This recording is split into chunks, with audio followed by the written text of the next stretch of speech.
انا بالنسبه لي بقى يا جماعه الطبق ده اهم طبق على سفره رمضان. هنحتاج بقى الكبد وقوانص، دول كانوا حوالي كيلو الا ربع. هنقطعهم قطع صغيره، وفي الحله هنحط معلقه سمنه بلدي وبصلايه. البصله تدبل، هننزل الاول بالقوانص. النار عاليه جدا، هنسيبهم مع بعض كده حوالي 7 دقايق. هتلاقوا ان البصله بدات تتكرمل كده والقوانص نزلت كل الدهون اللي فيها. هنحط عليهم كوبايه ميه وهنهدي النار ونغطي الحله بتاعتنا ونسيب القوانص لحد لما تستوي 3 ارباع تسويه. على طول هننزل عليها بالكبد ومعلقه كبيره من الثوم وهنقلب.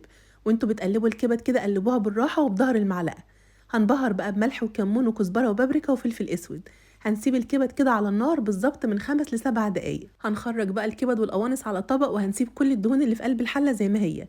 هننزل ببصلاية، البصلة تدبل، هنضيف عليها جزرية مبشورة وهنشوحهم مع بعض كده حوالي 5 دقايق. بعد كده هنضيف عليهم معلقة كبيرة من العسل الأسود.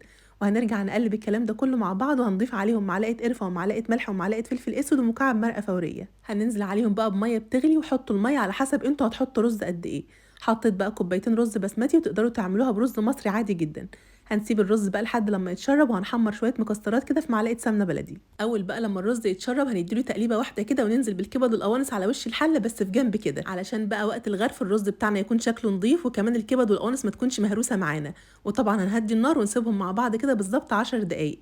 ومتاكده ان دي هتكون احلى واجمل مره اكلتوا فيها رز بالكبد والقوانص. جربوها يعجبكم جدا.